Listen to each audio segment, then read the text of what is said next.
Hi, I'm Larry Schlesinger and I'm a board-certified plastic surgeon from Honolulu, Hawaii. And today we're going to be doing a breast redo. This young lady has had three surgeries? Three, yes. Three surgeries on her breast. She had tuberous breast, which is an interesting category of breast. Used to be 5% of the population, now it's between 50 and 88% of the population, and they're constricted at the bottom. And you can usually tell them because the nipple tends to point downward. How many times have you had capsular contracture? I've had capsular contracture 3 times, and I've had 1 rupture. One rupture and 3 capsular contractures, so this is not going to be an easy case.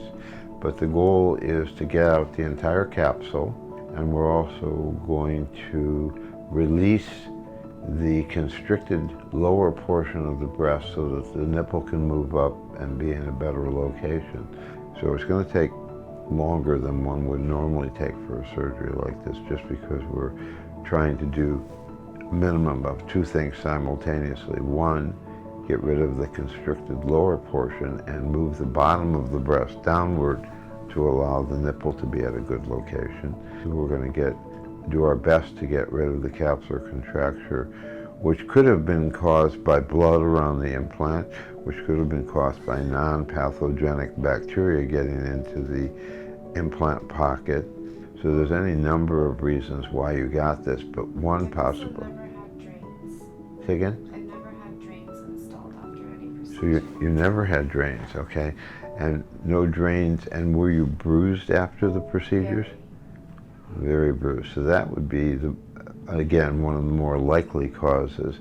One thing the surgeon can do to avoid capsular contracture is to use a drain to decrease the chance of bleeding. The drains will be in for a minimum of 3 days right now because there's a great deal of chance of bleeding because of all the capsular contracture we're removing. Secondly, we're also going to be making cuts in the inside anyhow to release the constricture. So there's a couple reasons why the drains are going to be in there for a while. So the surgeon can decrease the chance of capsular contractures by putting a drain in and by using the Keller funnel to put in the implant so it never touches the skin.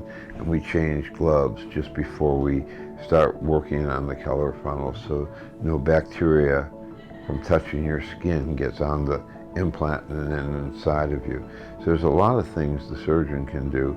The surgeon had also told me last time that by using a textured implant there was less risk of capsular contracture. That's right, textured implants have been shown to have less risk of a capsular contracture. Unfortunately, there's a much greater chance of other problems, but true. I never liked the feel of textured implants.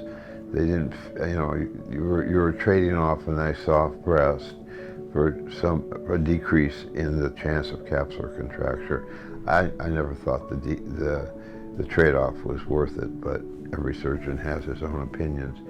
So what we're looking for now is get rid of the capsule, release the implant, move the inframammary fold down so that the nipple comes upward. It's an inverse relationship.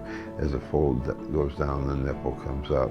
We're going to do all of that through an incision around your areola, periareolar incision. And we'll use sizers, and once we know the sizers are correct, are what you're looking for based on what you told me you wanted, and you've already given us permission, then we're going to use the Keller funnel, put the implant in, put a drain in, put the stratus in, sew things up. We're going to wrap you relatively tightly to also decrease the chance of bleeding. All of these things, and I think we're going to get exactly what you're looking for. At least we're going to give it our best shot.